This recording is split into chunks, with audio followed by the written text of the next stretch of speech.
Welcome back to another cut and join educational video. It's protected under free speech. The opinions are completely my own and they're based on publicly available material. Commenters are totally encouraged to share their perspectives. So, welcome back to another educational video.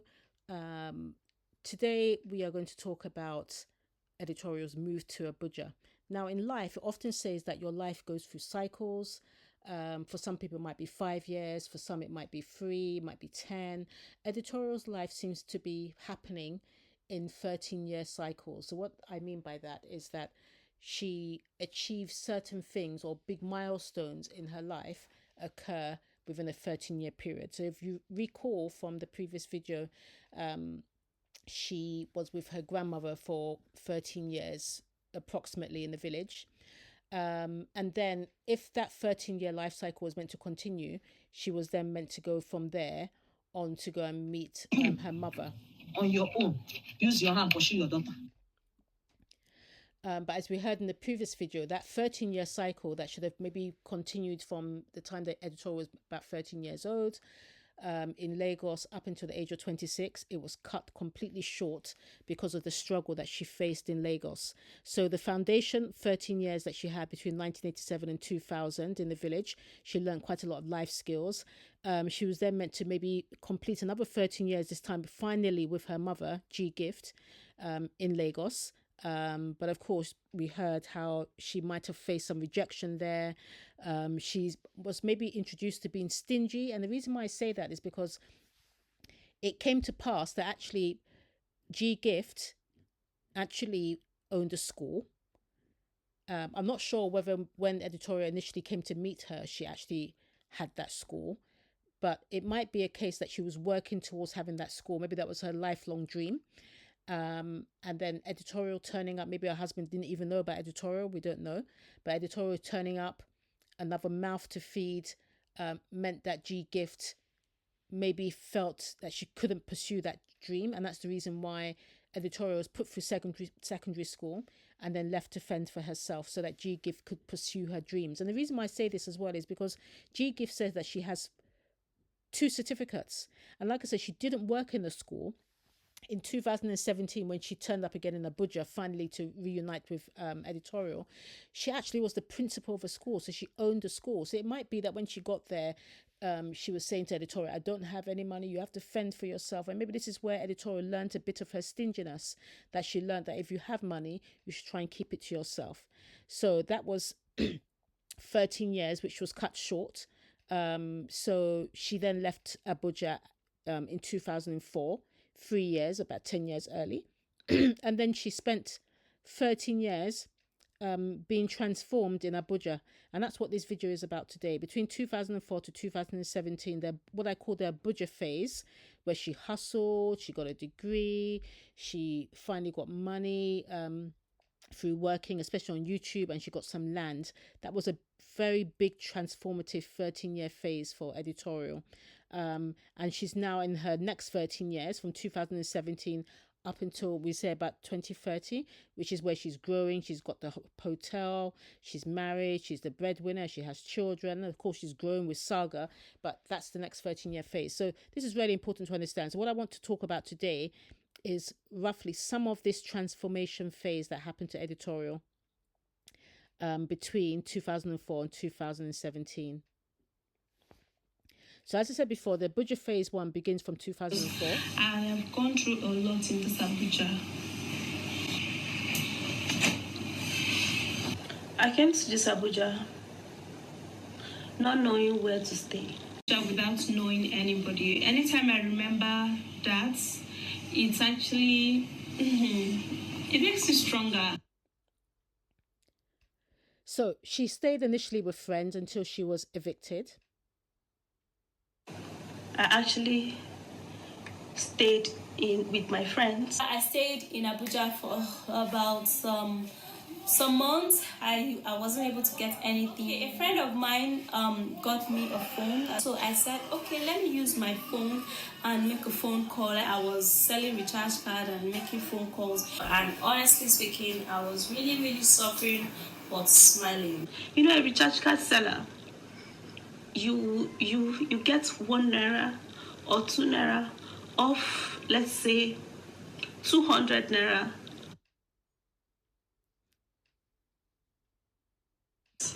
And then Erufai demolished that side of Abuja, and we were homeless. I was homeless. So at this stage, she now moves in with UK and her aunt.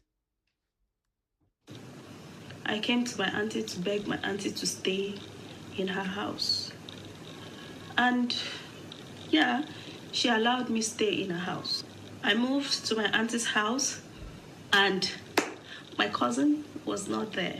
She was in the university, and of course, I was looking forward to seeing her, when she comes back. And then when she comes back, we stayed, we were happy. 26, 27, 28. When everybody rejected you, Ukeme stood as a mother for you for years. Now, my auntie actually left and traveled for promotion in another state, and I was left with just me and my cousin and my other cousin. Who was this other cousin that you were left with? Because of course we've heard Peace talk about how she was in the house with you and how there was so much bullying. So was it Peace, the other cousin that you were left with? For the period, whenever she was in school, the house would be so peaceful, the house would be so lovely. Everybody would be very happy, smiling, gisting. But the moment she comes back from school, bam, it's a different story. But the thing is, Edith never referred to you when she spoke about the cousins that she was living with in the house. So Peace, were you there? And my other cousin, which is the son. So Peace, I mean, we've had a video about you before where we said that you lied about being besties with Editorial and that you were close and her and UK were not close. Is this another lie? Because we've picked up so many lies about what you've said. So maybe what you mean is that, you lived in the house when you were growing up as children, because this is another thing that you said. Growing up as children, we lived, 3 of us, that's our mother's children, and then we had Edith in the house. But that's not true, is it?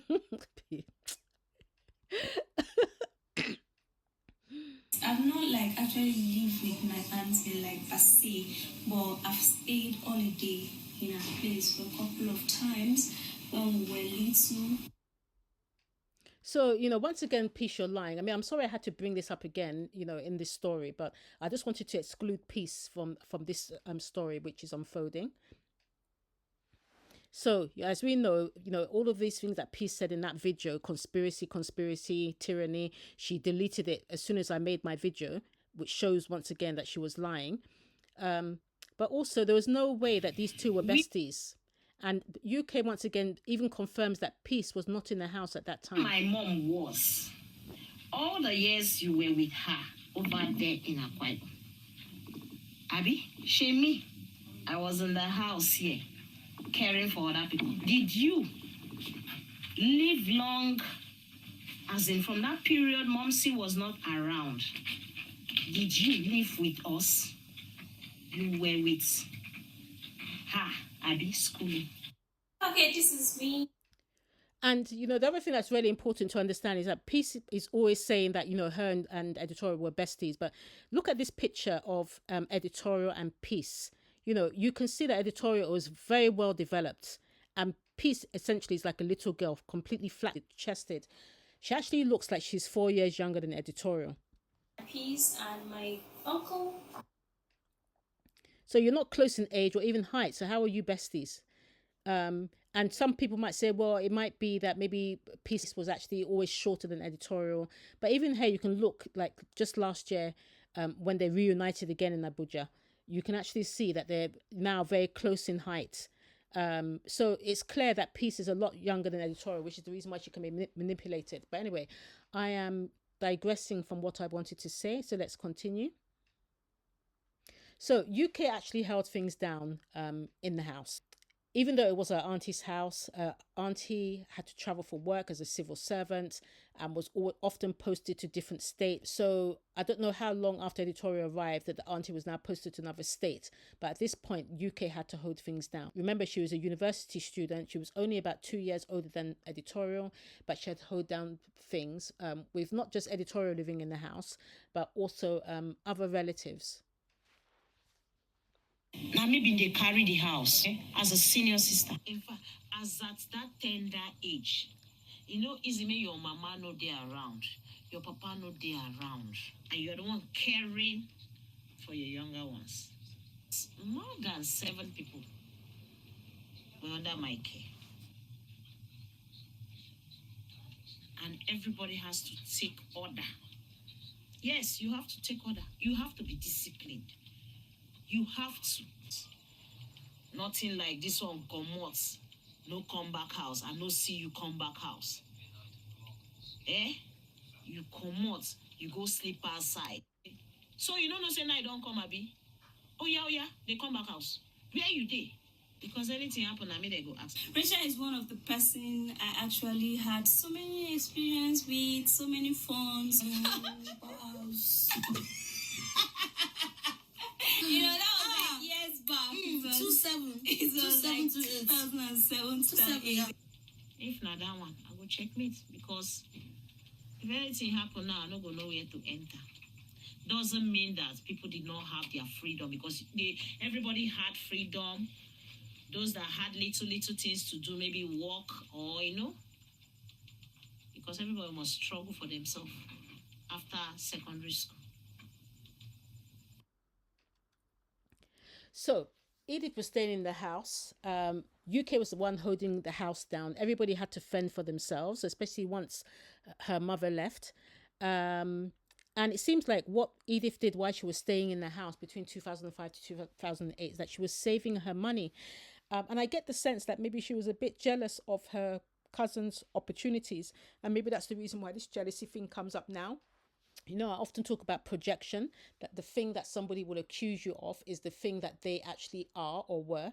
So maybe she was jealous of her cousin's opportunities as of then, because remember, Edith came from Lagos with absolutely nothing. And as she said, no mother, no father. And then she sees her cousin seemingly having all of these opportunities. Go they pocket their own. Everybody they complain how she go buy something. Can't hide her. How she go buy something. She don't go want make people chop her. But now these same people you been there with. Because I did not go to the university just like you people, because you people had the opportunity, you had the money, you had support, you had father and mother that was there. But I did not have any. God is the mother and the father I had. I did not go to school just like every other person went. I schooled myself. I was selling recharge card and I was going to school. So what I don't understand is, because I've always felt that UK's mum was the one who paid editorial school fees, but it seems now that editorial was the one that paid her uni fees. And as UK said, once they got to SS3, once they finished secondary school, the plan was that everybody had to go and hustle for themselves, although I believe that UK's mum paid for UK. So maybe there was some resentment or jealousy there from editorial, that why should UK be in school, even though UK herself was actually working. She said she had a palm oil business, she had 2 taxis. When me, I was hustling that time, where I had 2 taxis. I see they do palm oil, all of us. No matter how it be, the taxis were running on the road. But there may have been some hidden resentment there. And you can see that resentment coming through even with the 2 sisters when they talk about, you didn't think we were going to be anything, but look at us today. So editorial living in that house in those 3 to 4 years with UK may have been very resentful towards her cousin. I was working work of 10,000 naira and I was going to school. My cousin was doing well. She was using a phone worth 50,000-70,000. She gets into boutique to buy clothes of 5,000 and above. But never a day did she give me 1 naira to say, pay transport to where you used to sell recharge card. But you're both young girls. You are 18. UK is 20 years old. You have to hustle for yourself. Why does she have to give you 1 naira? So I believe that what happened, why editorial was staying in that house, and I don't blame editorial, because she as far as she's concerned, has seen hunger. She went to see her mum in Lagos just for 3 years, and she saw how her mum closed down on the money, was very, very stingy, maybe, allegedly, and was saving that money maybe for the 2 other children that she had, but to pursue her dream of opening her own school. And so she also learned to do the same thing, maybe, that she had to save her money, and the best way to do that was to pay as little as possible in that house. And when the auntie was there, it seemed like UK's auntie was buying the food in the house and everything else. But of course, as soon as she went, everybody had to fend for themselves, as UK said. And editorial, decided not to use the little money that she said she was getting. They pocket their own. Everybody they complain how she go buy something, can't hide her. How she go buy something, she don't go want make people chop her. She wanted to save it so that she could further her education, which I think is a really good goal. But when you're living together with people, you have to hustle together. You have to share. And I don't think editorial learned how to share because of the experience that she had as a child, and especially in Lagos. I'm this kind of person that I believe in struggling on my own, because I've always believed that God was going to help me through my hustle. And I trek every day from my house to AYA just so that I could see motor of 50 naira to enter, and so I could save my money. Because I personally, I'm an economist by birth. I manage my resources. So I was saving with the little money I had. And I think she used all that money to better herself. She put herself through college. She was saving for university. But I think in doing that, I think she became extremely, she starved herself. I mean, some of us have seen on this street where we keep saying, not just editorial, but even her mum, that they're very stingy to themselves, even down to how they cook their food. One massive pot of soup with no meat, or just one little meat in there, that they starve themselves. They go for the basics, and I think maybe this is the reason why editorial is the way that she is today. You remember I started this series saying that we need to understand editorial's life and her upbringing to understand her personality now. That, I don't think she's a bad person, but I think her life experiences have shaped her to sometimes be seen as mean and stingy and arrogant. So she used her money to better herself as well as to save for university. I usually use the money for the phone call to go, and I paid for my computer school, that I had to be going to computer school because I wanted to be more productive. Trying to learn how to use computer, because I had a foresight that in the nearest future, computer is just going to be one thing that people would need. I learned computer for like 6 months, and I did diploma in computer, and I was super good in computer because I loved it. I put all my mind, heart, body, and soul into learning it. But, this degree of stinginess where she starved herself, so she kept all the money for herself, to the point that she wouldn't even feed herself unless there was free food maybe in the house. Did she develop this obsession with food? Because, if there's one thing that you can pick up from editorial over the years, is the way she describes food, the way she eats food, even on her new mukbang channel, the way she is around food is like somebody who's been in a starvation camp. So did she develop this obsession with food because she starved herself in order to save so she could better herself? Had money, so why would you treat people like that? Why can't you give people at least food, to eat? So I was very poor, that even food to eat was a problem. I pray to God every morning to provide food for me to eat. Do you know what it means for someone to be hungry, and then you have food, but you cannot share. You cannot share. food, you cannot share it. There was no food for me to eat. Trying every means to remove the food from my mouth. I still remember the pain. Do you know what it means for someone to be hungry? So, this theme of hunger and food goes throughout all of editorial's life. Whenever she's stressed, she talks about food. When it came to Peace Told Me, it was about food. Everything's about food, food, food, food, food. So what I want to understand is, if she was so hungry, why would she not use her money? Because, like I said, she had this recharge card business. She was earning between 10 to 12,000 a month. She's living rent free in UK's house. Why not use some of that money for her food? I mean, I know at the end of the day, and I applaud editorial, because, like I said, to not have anybody to help support you. You're 18, you see your cousin going to university, you think to yourself, would I ever get to university? So you're trying to save that money, but to starve yourself in the process. And then one day, I came back from my recharge card selling.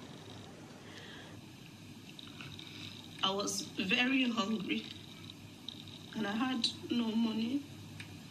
So I was just looking for Gary in the house to drink. Because of course, my auntie was not around, so the house is always very dry. I had already bought recharge card with the 10,000 naira I was having. So, I mean, the question is, you had 10,000 naira, but you decided that you wanted to use it on the recharge cards and not use it to buy any provisions or anything for yourself. And, I would say that, look, other people are struggling on the 10,000 or 12,000. They don't have free accommodation, So, I believe that you should have used some of that money for your own food. So that I would not use it. I mean, I can understand, editorial being a bit worried, about not having enough money. So if you think about it, in 2004, you might earn, as she said, between 5 to 10 naira per 200 recharge cards. And so, if she was working every single day, let's say 26 working days, this is what she said in one of her videos, she worked 26 days in the month, she might earn maybe 13,000 naira. But of course, lots of challenges, staying outside in the hot sun, having to pay the transport. She said it was about 50 naira to get a cheap car. She walked down the road. And then she had other expenses. If she had to now pay for food and water, that would cut into her earnings. And remember, editorial was trying to pay for her education. So she didn't want to use any of that money at all. She was saving it in the bank and she was using it to go to computer college, and she wanted to go to university. So that might be the reason why she didn't have her own food. And I knew that she was fasting on that day. And then it got to that 6 o'clock, and it happened that it was that time I came back. So the other question I have is that if that's the time that you came back, you knew that she was fasting, number one. You came back at 6 o'clock when she was breaking her fast. Why not just go and say, UK, can you give me a bit of that sugar cane? Why just go and take the sugar cane? And according to UK, you didn't just take one piece, as you said. You finished the whole bowl and you just left some of the stems there. You took the best part, which is the fleshy part, and you just left some stems there, And UK has already described how you were seen as somebody who never wanted to spend your money in the house. If you bought anything, you would keep it to yourself, but you'd be very keen to eat other people's food. Then when I opened up the fridge, I saw all of those fruits, and I knew that my cousin was fasting. I only took one sugar cane. How do you know it was just one sugar cane? How would she know that it was just one sugar cane? If she had a bowl of sugar cane there, how would she know it was just one? You must have taken quite a lot for her to be able to see that, yes, that whole sugar cane was gone. And so, I actually believe UK with this, that when she got there, you had eaten all of the sugar cane and just put the stems back. You took the fleshy part and put all the hard stems back. From the plate of cut sugar cane. When you want to take sugar cane, you would take the fleshy part. That was the fleshy part I took. I actually did not take the bone part. I took only one out of many pieces of sugar cane, banana and watermelon that was there. And you also said it was just one piece, but as I said before, there's no way it could have just been one piece, because how would she notice one piece of sugar cane has gone missing? And the other thing you said is that you normally do that you normally go there, then you explain to your cousin that you find her food, you eat it, then you normally explain to her, oh, I was hungry, I'm really sorry. So you normally do this. So on this day that she was fasting, she would have been stressed. She's used to you just coming to, hiding your money for yourself. You came and took that sugar cane at that time.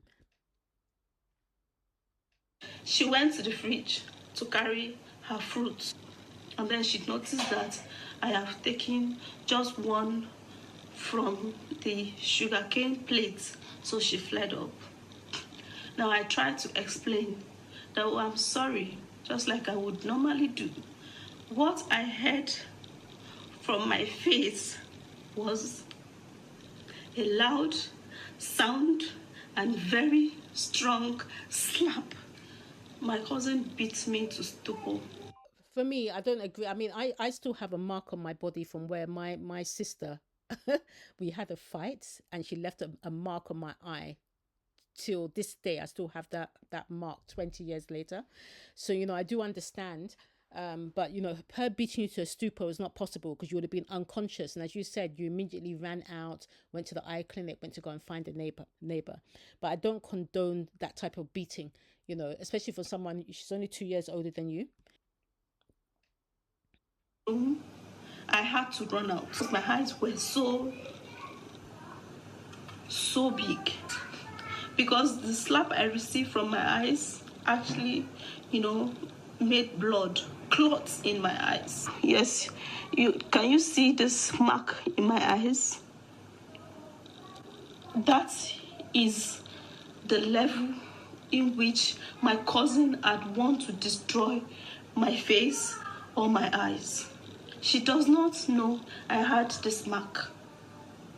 She does not know the gravity of what she did to me, because I'd already left.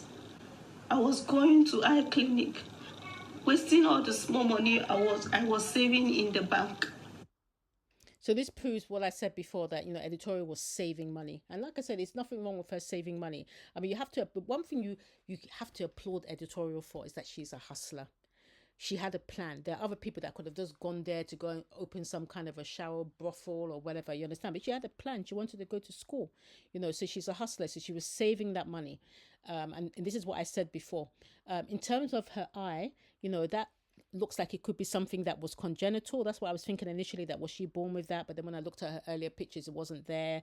So it looks like something that, yes, it could have come from that trauma of having that slap. I don't agree with editorial that UK wanted to damage her face, because I think she's trying to suggest that she's more beautiful than UK. UK's always been jealous of her looks, and so she wanted to damage her face. I don't believe that at all. Sometimes, yes, trauma can be extensive enough that you can actually have broken blood vessels, and it can stay there for a very, very long time. It's called a subconjunctival hemorrhage. But if UK slapped her to the point that she was injured like that, then that's unacceptable as far as I'm concerned. She said I should pack my things. She helped me to pack my things. I was homeless for 1 week. I had to go and sleep in my neighbor's. I cried every day in my recharge card umbrella, calling on God, until a particular man that was one engineer, he asked me to come and be working with him if I knew how to use computer, and I said yes. He said he was going to pay me 10,000, and I pleaded with him to give me at least 3 months salary, that this is my condition. And then he gave me 3 months salary, which was 30,000 naira. Then I carried this 30,000 naira. I went to go and rent one room. That later, after 1 year, the same cousin now came to live with me, even in that same one room. So there are two things that you've said that make me think that maybe this sugarcane story didn't go down the way you say it was. I mean, number one, the big red flag, of course, is us seeing you with UK over the years. UK being a source of support for you up until you got married, up until, let's say, 3 years ago. So, if this incident really happened, I know that, people do fight and everything else. I don't see that maybe you would have been that close. And then the second thing, is the fact that you allowed her to come and stay with you afterwards as well. That also doesn't really make sense. So it makes me think, did Sugarcane happen? If it happened, did it happen the way you said? And then the big red flag that makes me think that Sugarcane didn't go down the way you said it happened is because you talk about the fact that you were sitting under your recharge umbrella, and then this man, this engineer near the national church that was being built, came and asked you, can you use computers? Now, number one, why would this man see, could you describe yourself as looking very lean, very wretched, very dirty, very poor? Why would this man come up to your umbrella and say to you, are you computer literate? What would make him look at you looking very wretched and say, yes, this girl must know computer. Let me go and ask her, does she want to be my secretary? Doesn't make any sense at all. Unless the man, was he toasting you? Was he coming on to you, where you feel, I don't know, so that doesn't make any sense. And especially because in 2017, you make another video recounting the story of how you got that job with the engineer in a completely different way. Okay, so when I went to learn computer, that was when doors were opening for me as secretary here, secretary there, secretary here, secretary there. Okay, so the first job I got was close to where I was making phone calls and selling recharge card. And okay, then they were building this national church. And the engineer, one of the engineer, I went to approach one of the engineer, and I told him that I'm a computer literate and I'm looking for a more convenient job where I won't have to be exposed to so much sun like I am here. So you approached the engineer, you approached and said, I am computer literate. He didn't approach you, but you said before that he approached you. Until a particular man that was one engineer, and then he asked me to come and work with him if I knew how to use computer, and I said yes. One of the engineer, I went to approach one of the engineer, and I told him that I'm a computer literate and I'm looking for a more convenient job. Now, you would think that if this Sugarcane incident really happened and you were forced out of the house, you were damaged, you would recount this story completely different in 2017. You might say something, maybe you don't want to say anything about UK, but you say, look, this was very traumatic. I was homeless and whatever. I was selling recharge card and then this man approached me. But you didn't say that. You said that, I was computer literate. There was no trauma in your voice or your face at all. So I don't think that Sugarcane went down the way it went. Did you eat any Sugarcane? Yeah. Yes, you ate Sugarcane, but I don't believe the rest of the story. Yeah. And then the other thing is that you said it was a computer job, but then when you're describing the job, there's nothing to do with computing there. So it comes back to what I said to you before, that, were you just looking all hot and fresh? I think you're maybe about 19 or even 20 then, because it's around 2008, and this man liked you and then he approached you and he then gave you this job, because, when you describe what you were doing for that job, it's nothing to do with computing. And the job was just like just going out and meeting people, walking around with him in the side, got me so exposed.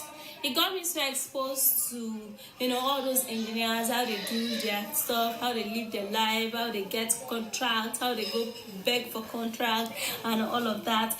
Getting myself engaged, broadening my knowledge, knowing more things, and engaging my mind and my body in something reasonable, on like just sitting down in the house and be like, oh, it's not just 10,000 naira you're gonna be paid. And in that place I was being paid 10,000 naira, but trust me, it was kind of good, like it was kind of better, because I left the sun.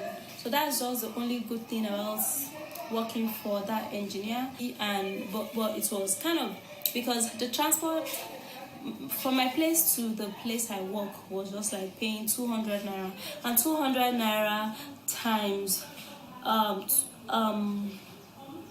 that's 200 naira going, 200 naira coming, that's 400 naira. 200 times 30, okay, times 28 days or 26 days is about it was just close to 9,000 naira. And I mean, how can you say you're an economist, editorial, and you don't even know how to do simple maths? I mean, this is so, 400 naira a day, 200 going, 200 coming, times 26 days is 10,400 naira. And another thing as well is that, you were working close to the central business district of Abuja because you were working in that national church. Yeah. So you're saying the transport costs 400 naira.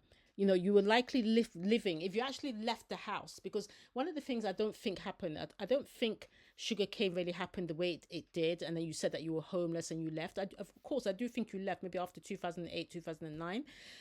But I think you were still living in UK's house for free, trying to save as much money as possible. But the thing is, even if you did leave, you would maybe have to live in Karu, which is where your hotel is, or in Yanya. You didn't live in Gwag, which is where you were going to university, because it would have been too expensive. So you would have been spending, you said you got 30,000 up front. But, that 10,000 naira monthly salary, you need to cover your food, your bills, your transport, then the school fees. It would have been very, very challenging. So, I really do believe that you stayed with UK for a bit longer than you said. It wasn't after Sugarcane. But anyway, let's leave that. So, regardless, you move from your auntie's house after about 3 years, 4 years into a small self-contained flat or room from 2008. So I need to take something. So you can see how small this room is that editorial moves into, So as soon as she comes into the door, her bed is there, bam. And then she takes 2 steps to the left, bam, she's in the kitchen. And that's where editorial was staying. I have bread here. With me, and yeah, that's her bed behind. So I'm just getting into my small kitchen. You can see from here to here. It's just how big the kitchen is. So that would be it. Yeah, so talk to you. And then, like I said, one thing you have to appreciate with editorial is that she hustles. Yeah. So she went from job to job to job. She talks about how she learnt about how to care for the skin by working in the spa. And then she worked in the real estate. And maybe this is where she got the idea to really start thinking about buying land. This is even before she started working in the hotel. Okay, the next job I got was working as a secretary in a law firm stroke a property firm. This is me working in an estate management firm. The man that owned this property firm is a lawyer. He goes to court, brings back some court stuff. I would, write down some agreements, tenancy agreements, COO, RFO, and all of that estate stuff. And this is when I knew a little bit about property and buying lands and building house, selling house, and all of that stuff. Which, when I have money, I'll go into this business because there's money in it. Though I wasn't so interested, because the man was like, when I told him I would love to, further my education, but I wouldn't, go into full time because I need to work and get money to pay my school fee. And it was like, oh no, because I'm gonna be taking all the time. So that was why I was so hungry. You don't want me to go to school. What is that? Wickedness. So I had to leave. So like I said, one thing you got to give her editorial credit for, is hustle. Definitely she developed stinginess, and as I said before, I believe that stinginess came from not with her grandmother, but from the time she went to Lagos Grandma Gift, and she saw it was everybody for themselves, that her own mother would not support her to go to university. Maybe editorial believed that at the time, but I don't really believe that her mother couldn't get that money together to at least help her daughter go to university, because Grandma Gift had 2 degrees. She had 1 degree, she got another degree in 2008, and she wasn't working in the school. She eventually, owned a school. She was the principal of a school. So, you have to give editorial credit for keeping on her dreams, and seeing that her cousin was doing well for herself. Her cousin was in university, and she wanted to go to university by all means. So you've got to give her credit for that hustle. Then I got another job in a fast food joint. Trust me, I worked there for only 5 days. That job was so stressful. The owner of the place is wicked. The owner of the place does not allow. And why do you think one of the big reasons why editorial quit this job? What do you think? What is the one thing that editorial did when she starved herself in terms of saving that has made her now so obsessed? What's the one thing she's so obsessed with? Allow you to eat. You only eat once in a day. So as I said before, one thing you've got to give her credit for is her hustle. And the question is now, do you think that editorial is stingy and mean, or is she just a hustler? For me, I think it's a bit of both. Definitely, one thing you can't take away from editorial that she hustles. She hustles. She puts herself into certain situations. She's like UK, put themselves into a situation and they make money out of it and they go forward. But the difference, I think, between UK and editorial is that, UK may be seen as somebody who's very frivolous, wastes her money on different things, but she's just very generous to a fault. I think that's UK's problem. So maybe she doesn't save as much. She would give all her money to a complete stranger. Editorial's one is she will get money and she will save it and use it for herself and her immediate family. But then you have to understand it in the context of these two women are coming up in different ways. UK had the support of her mother. UK had the support of her father. Editorial didn't have the support of either her mother, and she doesn't really know her father. So, should she be cut some slack for being so stingy and mean when it comes to money, and her obsession, her complete obsession with food? Let me know in the comments down below.